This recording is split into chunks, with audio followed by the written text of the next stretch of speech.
So, good morning and welcome to today's webinar, which we've entitled Operational Resilience, What Next? I'm pleased to say that I'm joined today by Sinead Halhed-Moran Walsh, who is an experienced independent non-executive director. There's Sinead. She'll be speaking shortly. And I'll introduce Sinead now while her smiling face is on screen. She can introduce herself as well when she speaks. But Sinead is independent non-executive director on several fintech boards, and she's a background in risk and compliance. She's a barrister by education, but certainly an INED by a lot of practice. She's also one of the co-founder of the INED, of the fintech INED network, and other networks. She certainly is an innovator and an entrepreneur. But more about Sinead later. I hope that's okay, Sinead, for a brief introduction at this stage. You know our format. We try to keep these webinars to just 45 minutes. So I'm going to speak for maybe 15, 20 minutes, and Sinead will speak for 15, 20 minutes. And we'll have time for Q&A at the end. If you have questions, do put them into the Q&A. One of us will keep an eye on it, and if it makes sense to answer it during the presentation, then we will do that. But otherwise, we'll handle them at the end. Okay. So this is the agenda for this morning. Introductions, I think, are nearly complete. I will introduce our company. We do have some newbies on this. I know we have a lot of returning people to our webinars.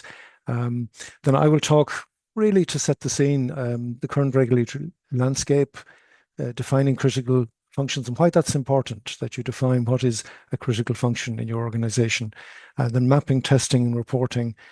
And all of this is really about from the perspective of how can we be more resilient? And this is going beyond DORA. And remember, the D in DORA is for digital. So if you want to be resilient, there's a lot more than just the digital bit you need to make resilient. So I'm going to try and give a flavor for the sort of things you could and should be doing beyond DORA. And then I'm going to ask Sinead to give us the perspective of somebody who's sitting on the board, listening to what I would describe probably as most of you. I know we have some board members here today, but most of you would be maybe reporting to the board. And I think her perspective will be enlightening. I'm looking forward to that. Okay. Just one slide on us, because I know most of you know us already. We're in the business of governance, risk and compliance. That is, we provide a tool to help you record all of that information, because increasingly, and I would hope that you all agree that although I love spreadsheets, we're gone beyond spreadsheets for recording this kind of information. So we ourselves as well, a lot of us have qualifications in risk and compliance, and we feel that we're able to talk to you about these issues at that, I would say, high level of competence. We're headquartered in Ireland, in Shannon, and we have some people in the UK, but our clients, our customers are broadly in the financial services space. We have credit unions as well, but we have insurance, we have fund management, we have payments industry, and we have some in the public sector as well. So, and I would say every year we're shortlisted in some award, and we have won several awards over the last few years. So nice to see we're up there with other players. Certainly think we're one of the better ones. Okay, end of the sales pitch. If you are interested, do email us. So I asked our senior researcher, Fiona, if she could help me with this, and Fiona produced this slide. So I'll give credit to Fiona for that. But let me talk you through it. If you look across the regulatory environment across the world, and particularly Ireland and the UK, because that's where most of you are from. I know we have a few from Luxembourg and Cyprus on today, but generally, operational resilience has been driven by DORA, I would say, the DORA Operational Resilience Act. And whereas most of you submitted your register of information for the first time a year ago and are frantically doing it again in the last few weeks and up to the end of March, I'm happy to say that in our experience, this year is a lot less frantic. Error messaging is a lot more clear, and people are getting through on far fewer attempts than last year. So it's looking good.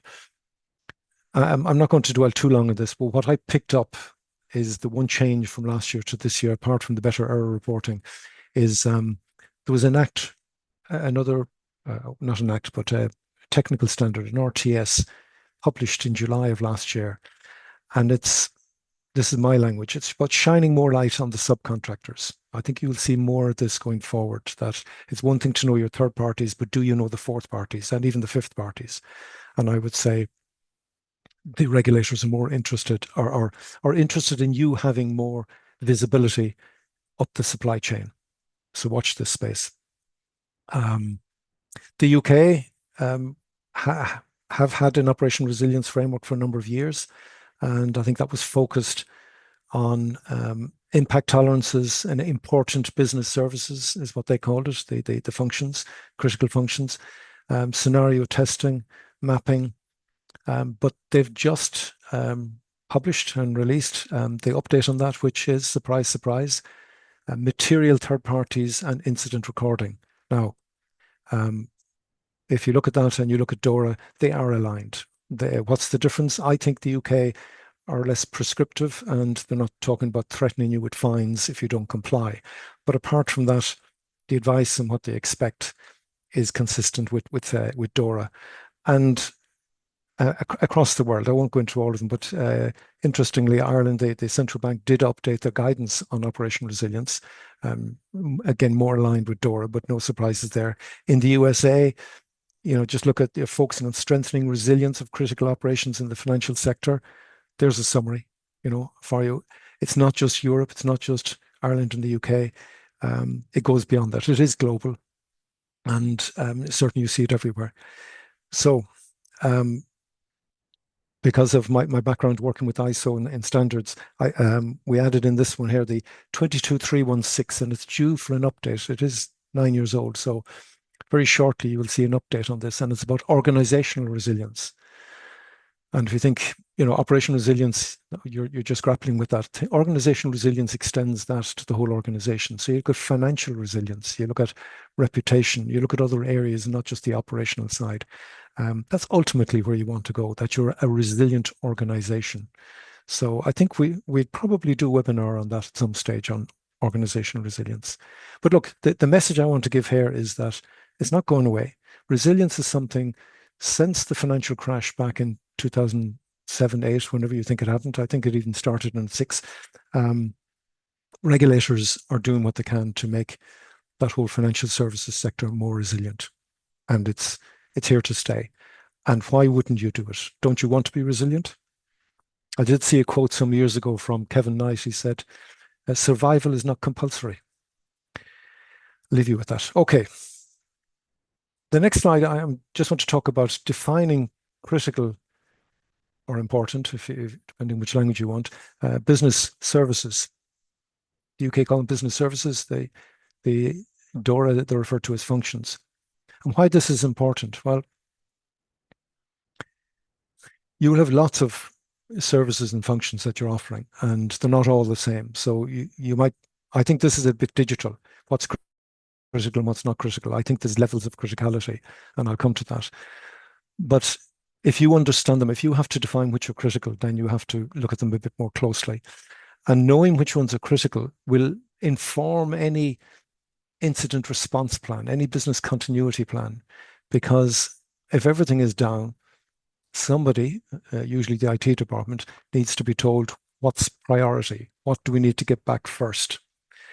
So part of the process of understanding priorities is doing in the olden days, we called it a business impact analysis, BIA. And this is where you're deciding really which are the critical ones, because it's kind of the same exercise. You look at the service, the customers, the dependency, the people dependency, the process, and you very quickly realize, what it will take to recover this.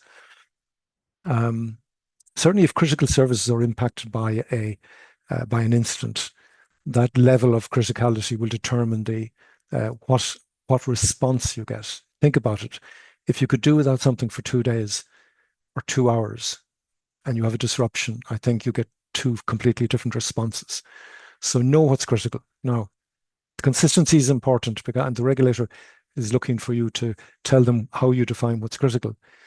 I think it's important for yourself. So you don't want different agendas in the organization causing one particular function to be head and shoulders above the others unless there's a good reason for it. So you need some yardstick to ensure you have the right list. Now, I've put in a few questions you might ask here, and this is only as a guide. This is not a rule. This is just to get you thinking. But it might be down to 3 or 4 questions that you would ask to decide, well, what's critical. Think about it. What percentage of your customers depend on this service, this one? And if it's if it's 90%, then you probably say, well, that's critical. But set that threshold. There's no rule. You decide. Well, what percentage of your revenue, because it might be a smaller number of customers, but it's a high percentage of revenue to the organization. And if that's above a certain threshold, you might deem that to be critical. This one, I think, might be new to some of you, but I think it's important. If the service is part of a strategic objective, and it mightn't be as important now, it might be a smaller number of customers now, but it's going to be big in the future, then you might consider that critical, because if that fails and you fail, that might be the end of your strategic objective. So think about that. And the last one I put in here, and this will help you set the level of criticality. The maximum tolerable outage. I often, over the years, the last 20 years, I've asked customers, how long can you afford not to be delivering this service?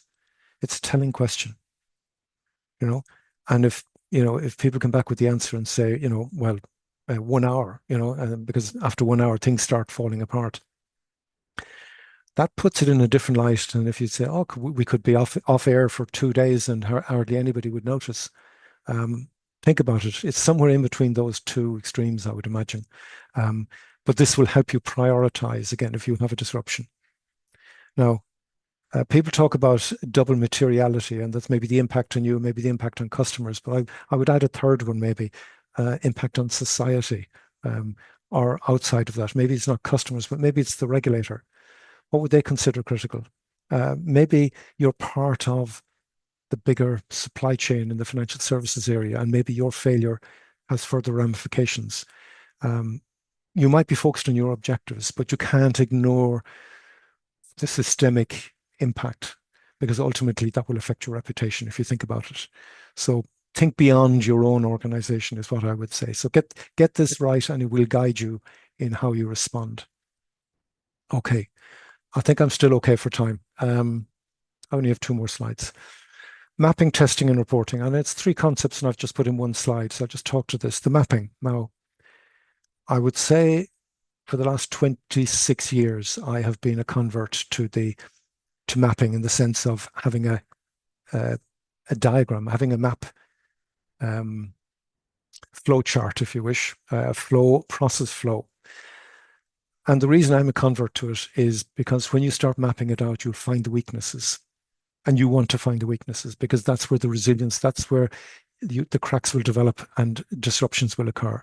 So if you're a visual person like me, you will love process diagrams. Just a small image there of one, if you're not familiar with them.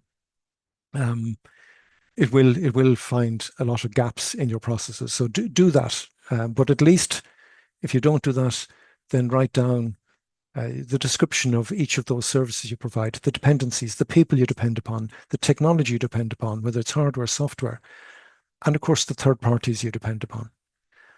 This is the essence of business impact analysis. Add the maximum tolerable outage, the recovery time objective.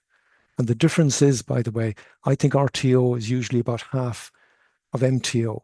And the reason I say that is because sometimes the service is down and you don't press the button for an hour. And then you tell IT, we got to recover the service. And by the way, you've just got 2 hours now.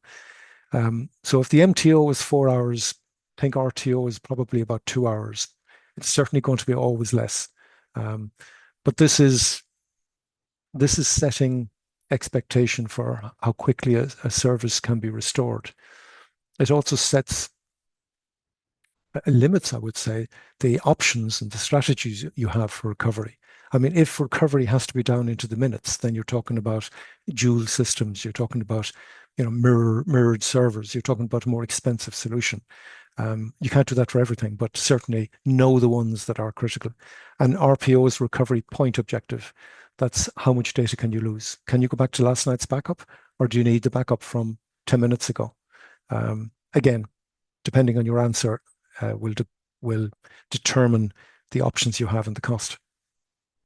So map them out, because if you don't understand what you've got and what you've got to deliver, how can you plug the gaps? How can you fix where the cracks are? And this is going beyond DORA. I haven't mentioned DORA once here, except now to say that I haven't mentioned it. But if the objective here is to be resilient as an organization, then it's a constant thing. It's a frame of mind, to my mind, that you're saying we can get better. Never rest on your laurels. We can get better, and you can do it in a number of ways. Testing is when it's quiet and when you're not. It's not end of the quarter, end of the month, but test volume. What if we got twice the number of orders? How would we cope? And there are ways of testing these things. Would the systems cope, or would they collapse? I mean, do you measure the performance of systems? Do you know if there's bottlenecks on a Friday or on a Monday or on the last day of the month? And is this telling you that if this business continues to grow at this, we're going to find failures in the systems? So be aware of where your capacity is. The one everybody probably is testing for is the cyber attack defenses. How good are our defenses? How good are we keeping the bad guys out and preventing them from disrupting? But know this, that 50% of those system failures are due to internal reasons, I would say. And half of that might be a failed update. It might be poor change management. It might be misconfiguration. It might be malicious. So don't forget to look internally as well.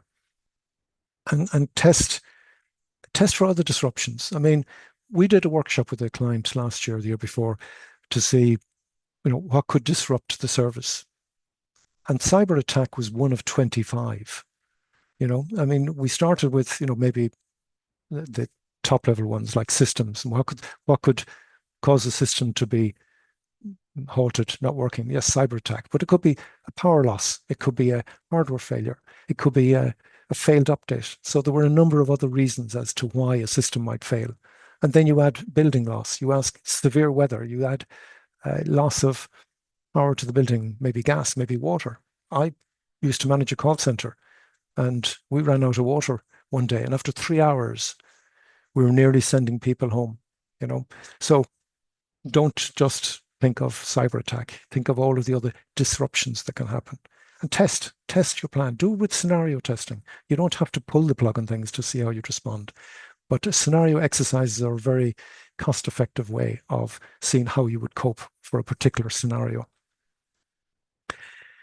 And reporting. And I would say incident reporting, I think it was Michael Barnier, who wrote a book back after the financial shock, back nearly 20 years ago, and said banks weren't recording incidents, and if they were, they would have seen what was coming down the tracks. I describe them as, if you like, the tremors to an earthquake, or the warning signs. I mean, the most classic one is the Space Shuttle Challenger, and for 10 years, people had been warning about the O-ring seals and about the risks, right up to the day when it exploded in 1986 in January. Record all incidents, because they are intelligence. They will tell you maybe the key risk indicators. They will tell you if something is going to break, and learn from them. Learn and have that attitude of continual improvement I spoke about. I think I've covered this. Risks. What could cause a disruption? I mean, you report on this. I mean, risks is throughout all of this, your risk register. And people often ask me, how often should we assess a risk? And I would say, well, whenever there's a change in the context, if all of a sudden the price of oil goes up by 20, 30%, there are some risks you should be reviewing. Certainly, I think the possibility of rolling blackouts is a possibility. If the war in Iran happened 6 months ago, I'd be saying, coming into the winter, I'd be concerned, probably less so now. But know the risks and know what mitigation is in place. And I'm sure The independent non-executive director will have something to say on that. And any changes. Don't wait for changes to happen, but be alert to any changes. My final slide, and I'm going to pass over to Sinead. Third-party oversight. And this isn't just about DORA. Most of us now are dependent on third parties. We've outsourced. And if you only do the due diligence up front, and it's 3 years since you last checked, you're missing something. You should be measuring service levels. Again, trends might indicate, key risk indicators might indicate things are heading downhill. Incidents, if the third parties have incidents, again, record them. One might not be a big issue, but many might be, again, an indicator. And always keep abreast of who the alternatives are. The regulator has asked that in DORA, but I would say it's good business anyway to be aware of who's out there. And contracts, contract renewal. You said, well, we signed the contract 10 years ago. That horse has left the stable. Well, I would say no. I remember waiting 4 years to renew a contract with a distribution contract. And it was painful, but we had to do it for our business. Renewal is an opportunity to change. And finally, ICT resilience. And I would say here, it used to be IT, and then we've subtly slipped into C for the communications bit, because let's face it, if we didn't have a connection to the internet, think how many business services would stop. And it's not just the information technology, it's the communications technology. If you pick a standard like NIST2 or SciFun, and I like SciFun. It was started by the Belgians, supported by Romania and Ireland, and I think Cyprus. It's a good composite cybersecurity standard. And don't forget about your OT. You know, a building failure, building technology or physical security could stop your business as well. And certainly if you're under the umbrella of NIS2, NIS2, then you'll know about operational technology. And finally, and I'm going to say this is something that I've seen many times, that the ICT strategy is not aligned with the corporate strategy. And I hope I don't offend IT people here, but in my experience, IT people often don't fully understand the business. So if they don't understand the business and the objectives of the business, then I would say straight away, then the IT, ICT strategy is not aligned. So with that kind of provocative statement, and hoping that you're rock solid in your resilience, I'm going to pass over to Sinead. As I said, Sinead is an independent non-executive director in several companies, and she will now give us that perspective. Sinead. Thanks, Terry. Before you do, I wonder, do you want to defer to the Q&A? We've a couple there that you might prefer to deal with them now. Ken asks on the DORA regs, the RTS Ken, outlining your while 2 the hours DORA, reportable. I'll read. Yeah. While the DORA regs do not dictate the RTO, recovery time objective, the RTS outlines that 2 hours is one of the reportable criteria. So this would suggest that the expectation is that firms' RTO should be less than 2 hours. What is your view? Ooh,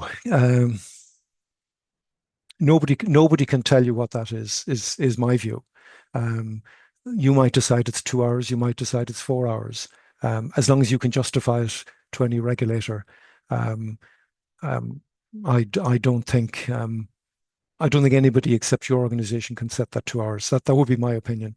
So you decide. On the design of metrics where impact tolerances are qualitative, what observable triggers or thresholds will you use to determine that the tolerance has been breached in practice? That's a fair question when they're qualitative, because it is easy, obviously, to measure quantitative. I'll have to think about that one, because I mean, qualitative, if you said a significant percentage of our customers, you're not saying what the number is, but yeah, what is the trigger? It's a good one. I don't have a ready answer for you on that. I'll have to think about it. Maybe I'll write something afterwards. How would you link risk appetite and impact tolerances for each critical or important business service? Okay, that's another good question. Risk appetite, I use an analogy with the glass at the edge of the table, that if you could go to the edge of the table with the glass, and the glass is on the table, it's compliant with the rule, keep glass on the table. But I like to have glasses of coffee or water in 6 inches from the edge of the table.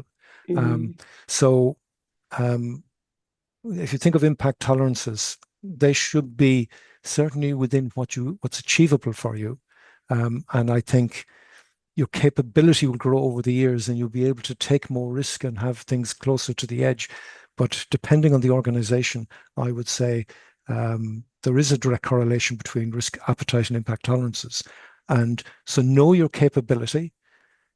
When you know that, you'll be able to set the tolerances, and the tolerances will be a bit less. If you know the capability is the edge of the table, then you set your tolerance to less than that. Sinead might have a comment on that as Yeah, well. I do Okay. actually on the last question there. It's a really good one. I think that's really a firm specific decision. I don't think that's a question that can be outsourced even to someone as expert as Jerry, because I think that as you grow as a firm from your pre-authorization stage and then get authorized, this is going to vary over time, and it's something that always needs to be revisited. And that would be my thoughts on it. But a really good question. I might just jump into things because I'm conscious that we've less than 20 minutes left and we really want to be on time and not hold people back this morning. I think Jerry will keep an eye on questions. So if anyone has any questions as we go, please feel free, Jerry, to interrupt me as needed because I won't be watching them. And I also have access to the slides. So thank you. So why did Jerry and the team, and thank you to the team to invite me to talk with you today, to join him on the webinar. Well, my background is banking. A couple of you that are on the call worked with me in my banking days. I know that. So I qualified as a barrister in 2008. My timing was pretty bad, right? And then I worked in banking for a number of years from 2012-ish time. And then I moved into fintech about 10 years ago. And I was a chief risk officer in a very large scaling fintech in their Irish office, but I was also their only legally qualified person on their senior management team. So I would have negotiated a huge amount of the third party contracts. And as well as that, as chief risk officer, making sure that the risk registers and RCSAs and everything were up to date. So whilst I wasn't ideally managing operational risk and or operational resilience requirements, it was definitely part of the job to be honest with you. I also then when I managed the Electronic Money Association's Irish branch until last summer, would have been working with the CBI, as many of you know, on the cross-industry guidance from back in 2021 when they had the initial consultation paper 138. We would have had a lot of input as to how that should have been dealt with for the fintech industry specifically. And when I talk fintech, I'm talking broadly EMIs, PIs, and then VASPs, now CASPs as well. Obviously, there was updates to that operational resilience guidance in 2025, and I like that Jerry pointed out that operational resilience is more than DORA. And whilst we can see the central bank trying to really simplify and keep everything aligned as much as possible, there has to be consideration of it all in the round holistically. So what I want to talk to today as an INED, what do we want to see at a high level? As an independent non-executive director on a board, we want to see proper consideration of supplier options. Adequate and proper due diligence then is undertaken when you do make the decision, when you're making the decision and when the decision is made. Consistent, regular checks on the continued resilience of ourselves and on these third-party providers as well, and that all of the stakeholders are in consideration at every step of the way, at decision stage, and then when we're actually working with those third-party suppliers. So obviously consumer protection is always top of mind and ultimate consideration, but all of the stakeholders in the round should be considered. So let me pop to the slides here quickly. And just to look at, well, what does operational resilience in payments really look like? And this is obviously from my board perspective, and I'll interject here and there with examples of times that I've had dealings with this, either in a previous life or in my current life. So we are a critical national infrastructure. The payment network has to be maintained, and it's required, for everything just to operate normally, and both nationally and internationally, globally, in fact. Fintech is great for this because we are a global provider of payment facilitation. On the flip side of that, and Jerry and I had a good chat about this earlier, is we're in a real uncertain time across the world. And so there's a lot more risk and operational resilience considerations that have to be brought into focus now for executive teams, I'd say, in their management. But I will talk to that a little bit further. I'll keep this high level from this slide. Board are accountable ultimately for service continuity. So I know when I signed that B11 as an independent non-executive director in a firm that I have director's responsibilities, and I want to make sure that the firm are doing things right to protect myself individually in my role as as a director, but also to protect the firm and everybody within that firm, and then all of the stakeholders in the wider holistic view as well. So it's bigger than just, are the firm doing it right? Are the firm considering every single possible, and when I talk scenarios here, I'm not even talking about scenario testing per se, but are we always considering all of the stakeholders, and that everybody and the best for the most amount of people is being considered in every possible scenario or thing that comes up? Regulatory expectations, key, right? If you come to Ireland and you seek your authorisation through the Central Bank of Ireland, you have got to have a team that understand that we are regulated by still considered top class regulator, I'd say, the Central Bank of Ireland. And there is the two-pronged approach here when we're talking about operational resilience. It's not just DORA, as critical as DORA is, and many of you on the call will be way more expert in DORA requirements than I need to be, but also the Central Bank operational resilience guidelines. And the fact that they were updated in July last year to amalgamate kind of additional DORA requirements and such like that shows that the central bank are working all the time to make this a little bit clearer for firms. They don't want them having to consider all these different pieces all the time. They are trying to bring it all together. But ultimately, regulatory expectations require us as firms to have and maintain our operational resilience all the time. I've just popped an example in there. I'm an ex-Bank of Ireland staff member. I was in the bank until I moved into fintech nearly 10 years ago. And to be honest, with no disrespect meant to anybody on the call who might be affiliated with Bank of Ireland, anyone who's on my LinkedIn knows I'm not the biggest fan of Bank of Ireland as a large banking provider here. And just to note their 24.5 million fine that happened in 2021 over IT service continuity failures. Major disruptions occurred. They couldn't continue their operations as a result of it. And it was found ultimately that the reason the fine occurred was because it was found that there were weak internal controls, there was weak escalation to the senior management team, there was poor oversight of third-party IT providers. The outsourcing risk wasn't really being considered, and third-party dependencies and governance failures and all of that was all called out in that, resulting in that fine. Board accountability here, I'd like to bring back in. Were I to ever be on a banking board, it's very important on the board that you're asking the right questions and you're checking the right things, and that you're holding your executive senior management team accountable to evidence to you. So Jerry mentioned this a couple of slides ago on his slides. I think the phrase was, evidencing things and learning from shortfalls, or learning and growing all the time as we go. That is so key, and I have to say, I think that the central bank are very good in my dealings with them as a fintech representative over the last number of years. I've always found that most of them in there will really listen to the realities of fintech, what is required in fintech versus some of, say, traditional banking or insurance providers in Ireland. There is a tendency to listen a little bit more and collaborate with the fintech world, I think. So yeah, we have to trust. One point I wanted to make there was trusting your executive team. So it is important that as a board member, the executive team will do the right thing. And as an INED, I would never work with a team that I felt didn't listen, because it's important to protect everybody. I just wanted to quickly mention the Ulster Bank fine as well. I'm very conscious of time, but obviously many years ago, pre the Bank of Ireland one in 2021, we had a 3.5 million fine back in the Ulster Bank days as well for a 28-day outage, where 600,000 customers were affected. They were unable to access proper services. So service availability is a regulatory obligation, and just to remember that as well as fintechs. I'd say the CBI want board level awareness of IT and service continuity risk, and that's something I always bring into my work on boards. To pop to the next slide, regulatory focus and enforcement. So I'm conscious of time, so I'll be as quick as I can. I'd say that we all know what sanctions are. Unfortunately, we have to consider the sanctions packages every time they're updated. And these restrictive measures are not there just to be a pain for firms to follow.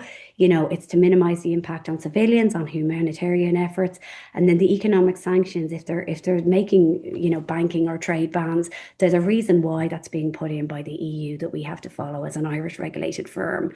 So I'd say that any system or control failures that isn't considering the sanction environment, the required sanctions, is a problem. So these are the things that the regulators are looking for, monitoring gaps. I love Coinbase personally. I have a good relationship with most of them in there. But obviously I can't gloss over the fact that we have a very good example there of the Coinbase over 21 million euro fine for monitoring gaps that happened a number of years ago. So most of you will know this situation. There was a breach of AML and counter-terrorist finance obligations as a VASP, then now as a CASP. There was monitoring obligation breaches from 2021 until 2025. Transaction monitoring obligations under the Criminal Justice Act just weren't followed appropriately. I think it was 30 million transactions, if I have that right, that weren't properly monitored over that period of time. So the governance and escalation failures then that were a result of that, and just to stick to that as a good example, they found the reason the fine occurred was it was found that the internal policies, controls and procedures to prevent and then detect money laundering or terrorist financing were not appropriate, were not adequate. And it took 3 years for Coinbase Europe to fully complete the monitoring of those impacted transactions. I think there was over 2,700 STRs. So I'm involved in the FinTech Intelligence Task Force, and we share typologies and trends when we meet every few months.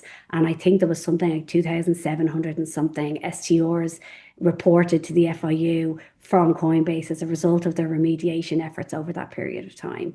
So it's just to note that, all of these parts, and Jerry spoke to this much better than I will now, but all of these parts in the payment infrastructure matter. So it's like doing things the right way for the right amount of people, for as many stakeholders as you can.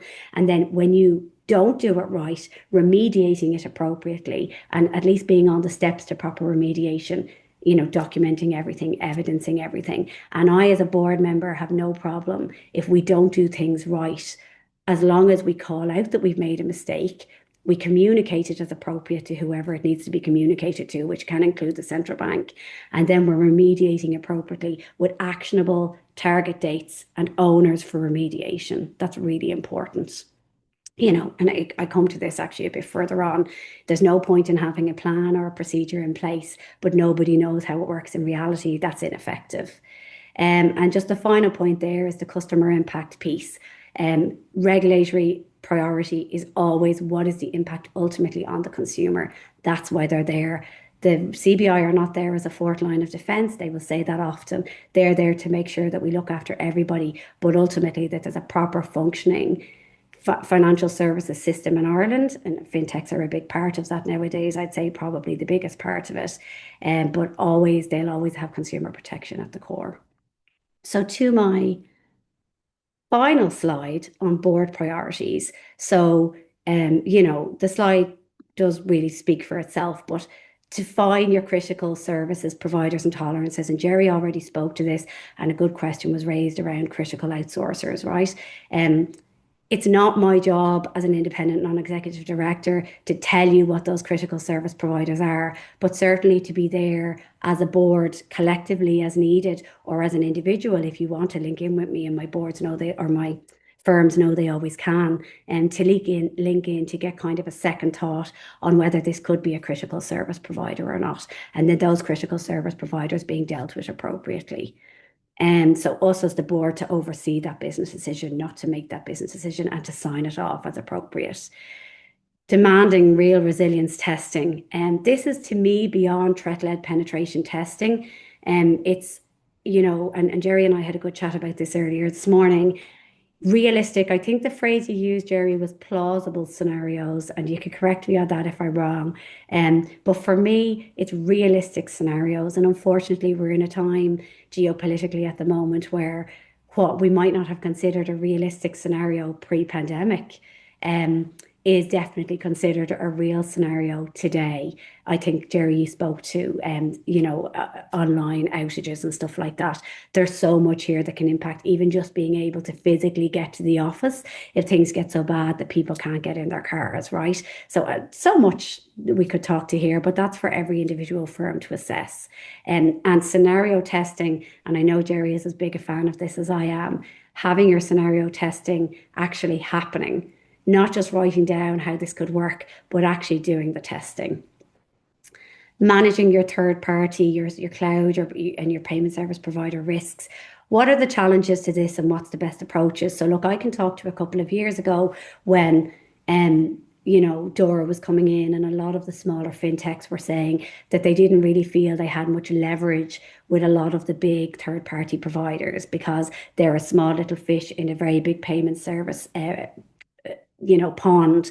So what I'd say is that it's very important, no matter your size as a firm, to make sure that you are getting heard and that whatever needs you have that are specific to your firm are being met by your third party providers. It's ultimately on you. And if you're not being heard, shopping around for a provider that will listen to you. And obviously when we're talking the big, cloud service providers and stuff, it's a much harder thing to implement. I absolutely get it, but it's just to make sure that you are, whatever service providers you're using, are, you've got visibility and you're comfortable enough over what they're doing, that they're doing things right, that you can stand over it as if you were doing it yourself.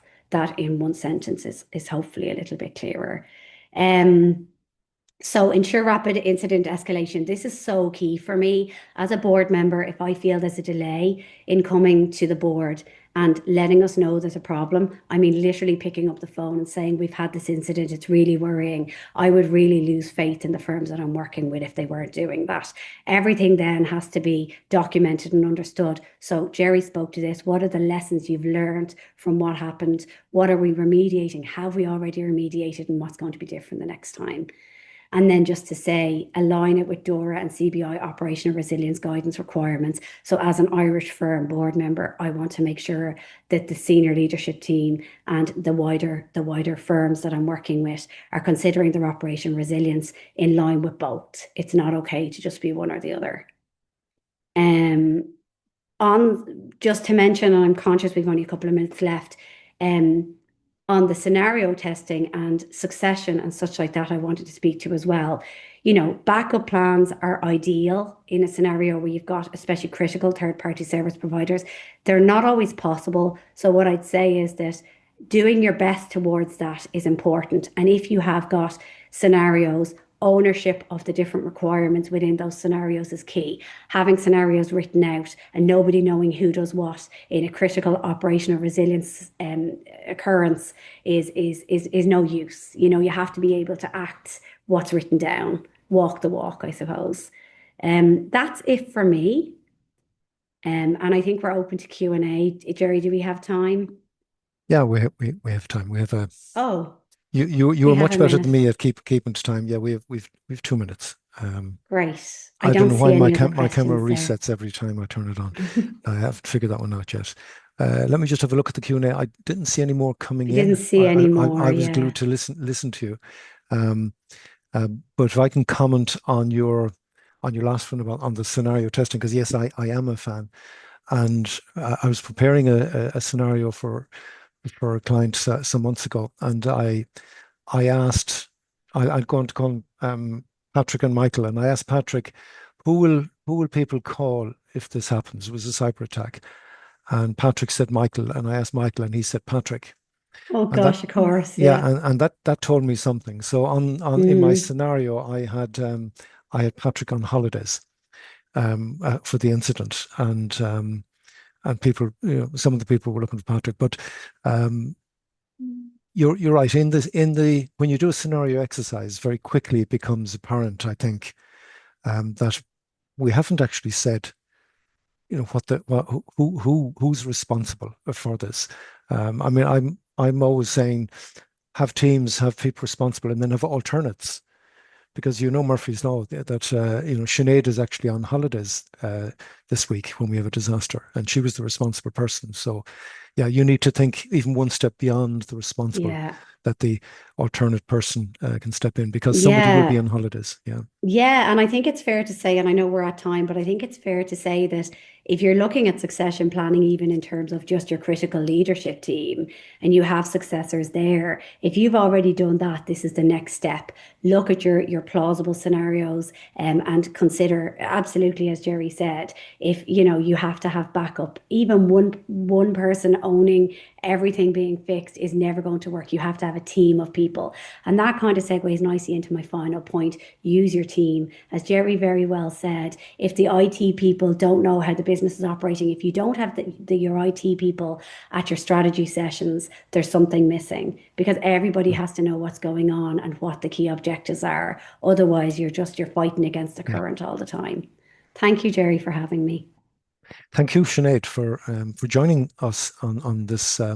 We still have a lot of people still listening in, or they're beginning to drop off, but thank you all uh, for tuning in, and thank you, Sinead. It's great to get a different perspective. I sometimes I believe I might believe my own propaganda, but no, seriously, Sinead, it's refreshing to hear somebody else's perspective on this, and all I can say to our listeners is have the attitude of that you can always be better. Think of the Irish rugby team. There's always work-ons, isn't there? And just It can keep that always be attitude. better. Every Yeah, day learning, every every day. day. Thank you so much, Jerry. Thanks to the wider team as well, and thanks everyone for joining. Thank you all. Bye bye. Take care. Bye.